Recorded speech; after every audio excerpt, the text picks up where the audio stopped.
They said that in early medieval Ireland, a child's future could be measured long before the first word they spoke, not in land or silver or promise, but in food.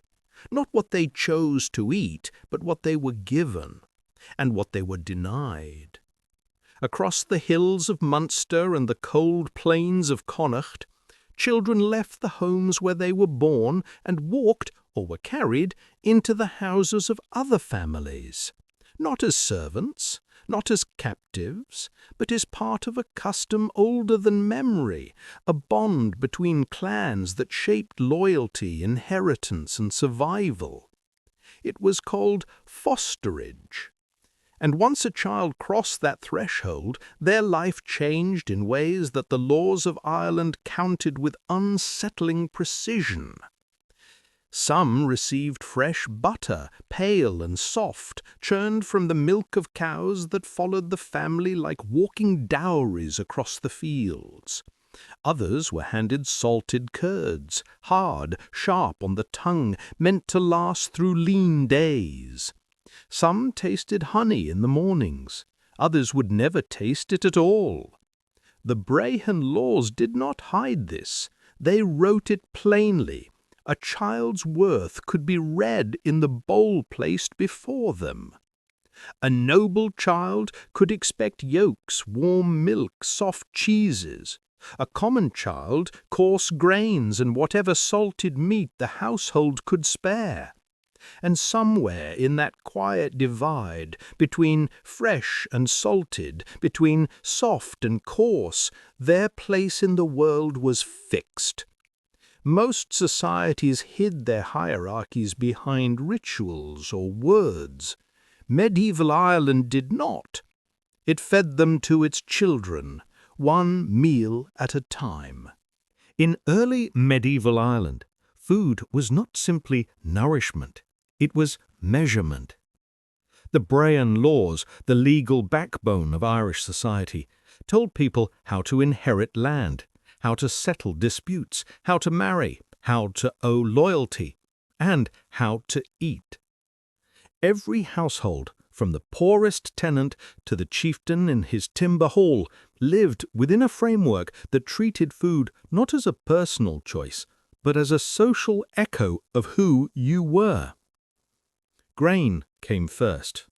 Oats, barley, sometimes rye. Simple, steady crops that did not pretend to lift anyone above their station. Then came dairy, the white meats of Ireland. Milk, curds, soft cheeses. Fresh butter, if you were fortunate, salted butter, if you were not, and the divide between those two was vast. Fresh butter was the wealth of summer and herds. Salted butter was the survival of winter and poverty. Meat stood even higher on the ladder, its availability a reflection of status. Venison and pork were common on noble tables, rare elsewhere. Cattle were rarely slaughtered except in desperation. Cows were too precious alive, their milk a renewable resource that shaped the rhythm of the year. But food was also obligation. If you injured someone, you fed them. Not symbolically, but with specific foods listed by law. A noble, wounded in conflict, might receive fresh meat, warm milk, herbs. A commoner might receive only coarse bread in curdled milk. So when a child entered fosterage, they stepped into a world where every bite had meaning. Their meals were not random acts of hospitality. They were calibrated, deliberate, known in advance. Ireland measured children the same way it measured adults, not by words or deeds, but by the food placed in front of them. And through that food, the entire structure of society took its shape. To understand fosterage, you must first understand Ireland's oldest currency, trust. Clans were not merely families. They were living structures held together by obligation, loyalty, and the exchange of care. Alliances were fragile, and peace between neighboring groups depended on something more durable than promises. So, families exchanged what was most precious to them, their children. A boy might be sent to a distant cousin's household. A girl might be raised by a family allied through marriage. A chieftain could send his son into the home of a noble who needed strengthening, or into the house of a poet or craftsman whose skills the clan wished to preserve. The foster parents were responsible for everything: teaching, discipline, manners, early trade skills, and above all, feeding the child according to their rank. And rank mattered. A noble child arriving at a foster home did not simply bring clothing or a name. They brought livestock: 3 cows for a modest family, up to 18 for the household of a king. These animals were not gifts. They were the fuel that allowed a foster family to raise the child properly and to feed them in a manner befitting their place in the world. In return, the child forged a bond with their foster family that was, in many ways, deeper than blood. Legal disputes could turn on foster kinship. Battles could be halted because 2 chieftains discovered their sons had been raised together. Friendships formed across valleys, anchored by the shared experience of food, chores, seasons, and discipline. But beneath this web of relationships, a quieter truth lay waiting. Food determined how close or how far those childhood experiences could be. A child's bowl was never just a meal. It was the law made visible. The Brehon laws did not leave food to guesswork. They listed with unsettling precision what each rank of child could expect to receive. At the lowest level, a child might begin the day with gruel, oats boiled until thick, stiff enough to stand on its own, sometimes mixed with water, sometimes with the thin remains of whey, nourishing but plain. Higher on the ladder came curds, soft, slightly sour, scooped from the surface of fermented milk. Common children ate them often. Noble children ate them when they wished. But butter divided them more sharply than anything else. Salted butter for the common-born, hard, heavy, preserved for long journeys or harsh winters. Fresh butter for the noble, pale, smooth, churned only days or hours before it reached the table. Fresh butter meant access to labor, land, and the milk of the healthiest cows. It meant warmth in winter and abundance in summer. To receive it each morning was to be reminded, quietly but constantly, of who you were allowed to become. And then there was honey. Only noble children were given honey regularly. Its sweetness marked them as favored by circumstance, wealth, and the gods. In a world where sugar did not exist, honey was not just food, it was privilege crystallized. Mead was rarer still. A noble child might taste fresh pork during festivals or enjoy venison when a hunter returned successful. A common child might wait months. All of this was enforced not by custom, but by law. Foster parents who fed a child above or below their status could face fines. Too much generosity was considered as disruptive as neglect. In Ireland, fairness did not mean equality. It meant order, and food was the quiet instrument that kept that order intact, shaping childhood not through hunger or abundance, but through the precise portion of each. A foster home in medieval Ireland was not a place of indulgence or sentiment. It was a working engine built on chores, discipline, and the repetition of daily tasks tied to the land. The morning began before sunrise. Children stirred from straw bedding, pulling on wool garments softened by years of wear. The hearth glowed faintly with last night's embers, And the first sound in many homes was the scraping of iron against stone as someone coaxed the fire alive again. Milk was carried in from the cowshed, still warm. Some children were allowed the first paw, the sweet, rich top layer. Others waited for the thinner milk that followed. Even here, the small rituals preserved hierarchy. Grain had to be ground between stones, a task children learned early. Younger ones gathered kindling, older ones fetched water. Girls practiced spinning and weaving, boys learned the early steps of hunting and herding. But the meals remained the clearest signal of rank. A noble foster child might receive a bit of fresh meat on feast days, pork during Samhain, venison after a successful hunt.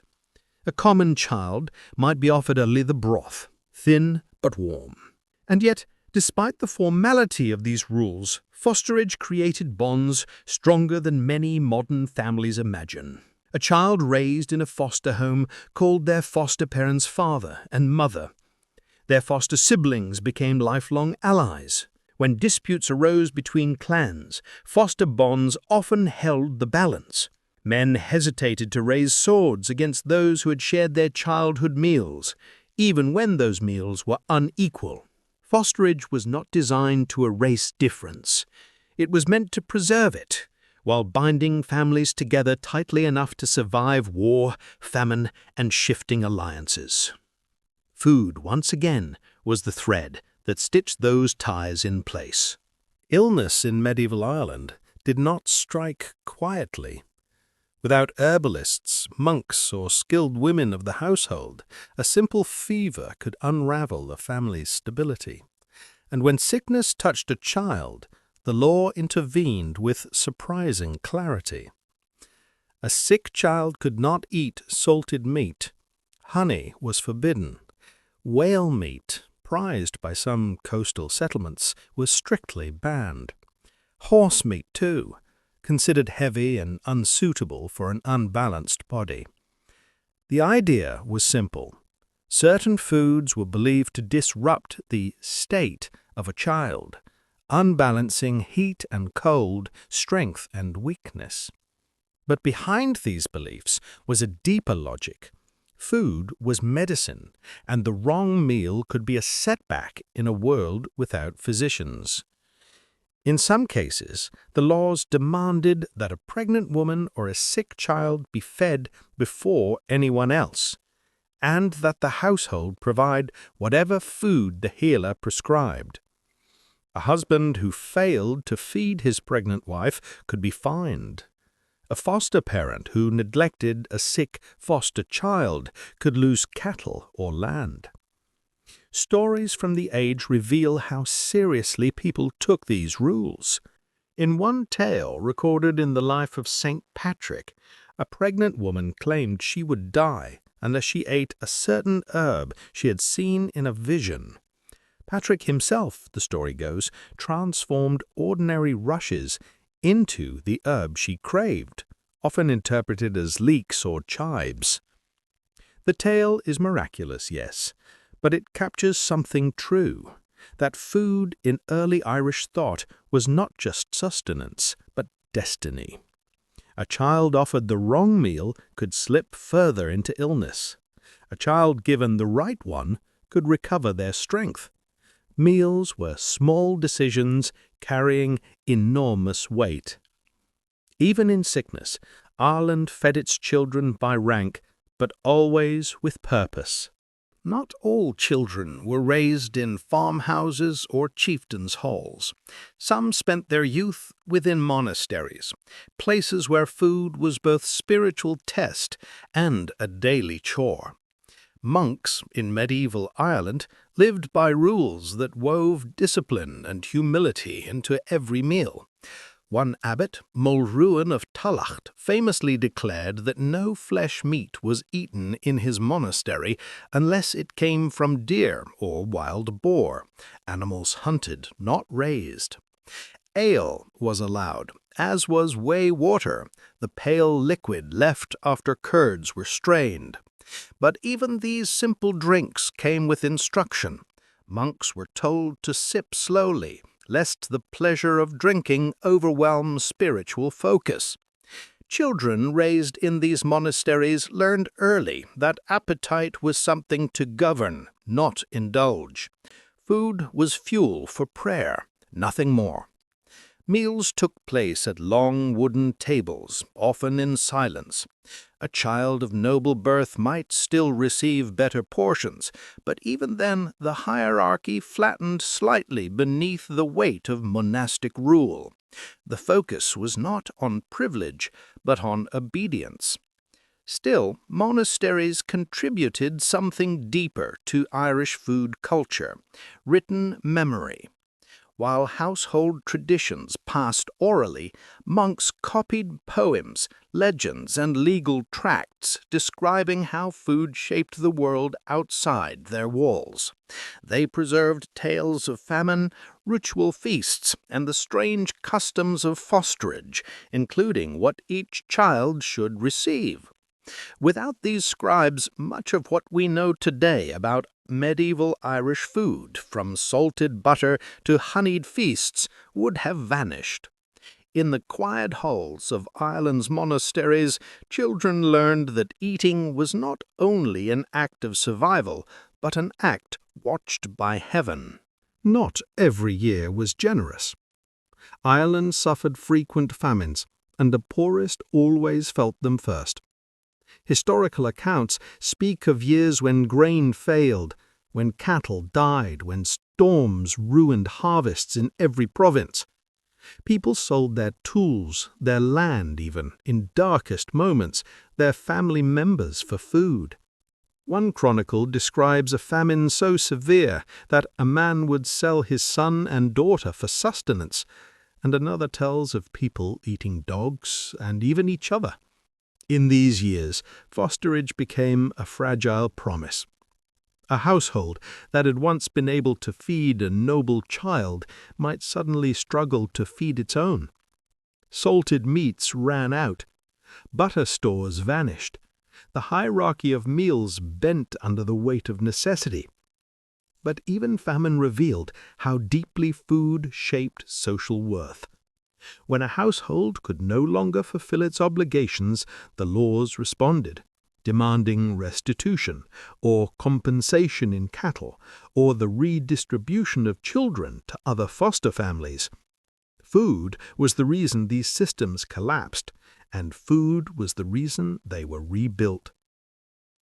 During famine, fresh meat became almost mythical. Even venison, once reserved for nobles, disappeared from the forests. Children who had once tasted honey might go months without sweetness of any kind. These hardships carved another layer into Irish culture, the memory that survival was not guaranteed. Every feast day, every festival, every shared meal carried a shadow, the knowledge that lean years would return. For foster children, these cycles shaped not only appetite, but identity. They learned early that abundance and scarcity could shift a family standing in a single season, and that their place in the world depended more than lineage. It depended on the table they sat at, and the table could change. Some truths about food were easier to express in story than in law. One medieval poem, The Vision of Maconglin, described a land entirely constructed from food. A boat carved from lard, walls of cheese, a rampart of wheat, a bridge of fresh butter crossing a river of beer. It sounds whimsical, almost playful, until you see what the poem is truly doing, reflecting how profoundly food governed Irish life. In the story, a king named Cowal mac Fingan is possessed by the demon of gluttony. He hoards food, refuses to share, and loses all sense of proper measure. His starvation of others mirrors a failure of leadership, a failure of order. So the poet imagines a kingdom where food is everywhere, abundant, overwhelming, impossible to hide. It is in this landscape that the king confronts his excess, forced to see what he has denied his people. The poem is not a recipe, It is a mirror. Food defined more than hunger. It defined justice, generosity, and the right to rule. And though the story centers on a king, its lessons applied to children as well. A child denied the foods their rank required could grow up diminished in standing. A child granted more than they deserved could disrupt the delicate balance of their foster household. Food was not just sustenance, it was a language.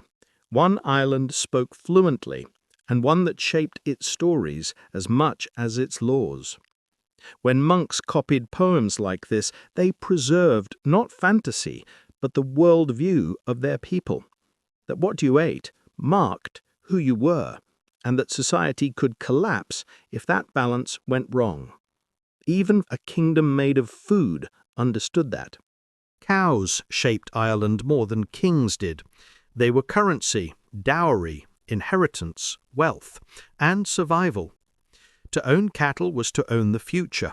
To lose them was to fall into poverty almost instantly. And because cows determined wealth, they determined food.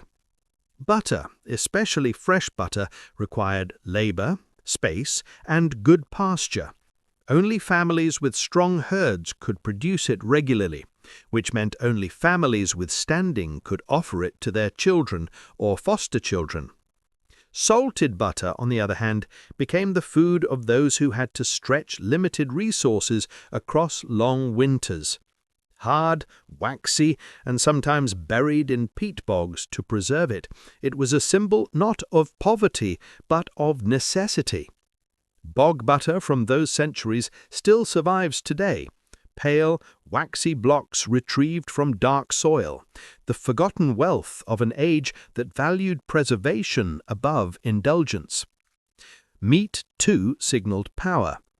Fresh pork was a festival food, marking Samhain or major gatherings. Venison reflected hunting rights, which belonged only to certain lands and families. Even fish, lampreys, salmon, river trout, required permission to catch, as many waterways were controlled by monasteries and nobles. A child who tasted these foods learned their own worth through flavor. The broader the variety on their plate, the broader their future. The simpler their meals, the more narrow their path. Ireland did not hide the system, it embraced it, believing that the stability of society relied on everyone knowing exactly where they stood. Food was order. Food was structure. Food was destiny, one spoonful at a time. When foster children grew older, their ties to their foster families did not dissolve, they deepened. A foster son often remained closer to his foster father than to the man who had sired him. He might inherit weapons, cattle, land, or trade skills learned under that roof. He might defend that household in conflict or repay debts on their behalf. Foster siblings, raised together through unequal meals and shared chores, formed alliances that shaped marriages, treaties, and battles. A single foster bond could prevent bloodshed between clans or ignite it if broken. And behind these relationships, food remained the quiet architect. A child who had been fed well felt valued. A child who received only coarse meals understood the limits placed upon them. Yet both learned loyalty, not through lectures, but through the rhythm of shared daily life. When famine hit, foster siblings suffered together. When feast days arrived, they celebrated together. And when adulthood came, they remembered who had sat beside them at the table, and in what order. Fosterage was not sentimental, it was structural. It kept clans intertwined, created mutual obligation, and spread responsibility for children across broader networks of adults.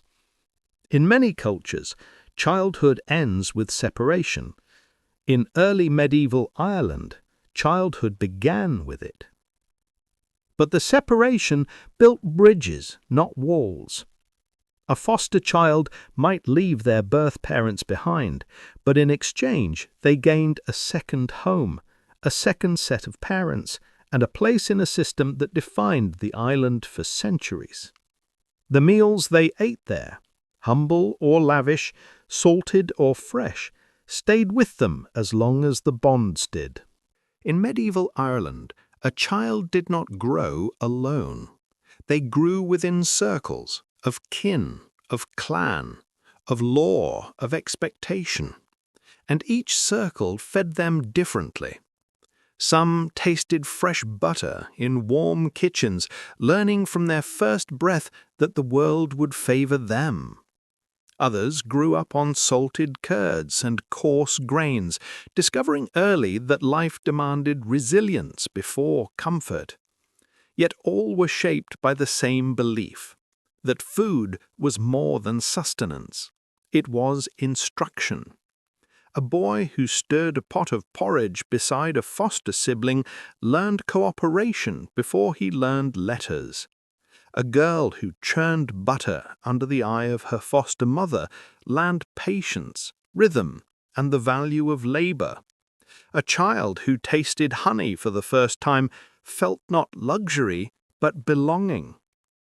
Fosterage created bonds that outlasted childhood.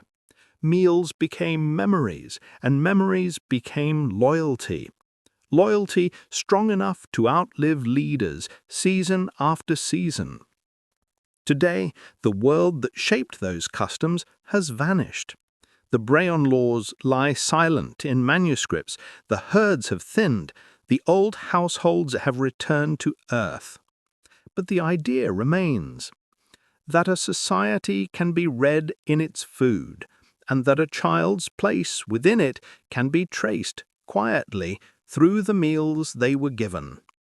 In Ireland's early centuries, those meals formed a map of hierarchy, of kinship, of power, of care. And through fosterage, that map passed from one generation to the next, written not on parchment, but on the lived experience of every child who crossed a new threshold. Their worth, the laws said, could be measured at the table. And in the quiet truth of medieval Ireland, it often was.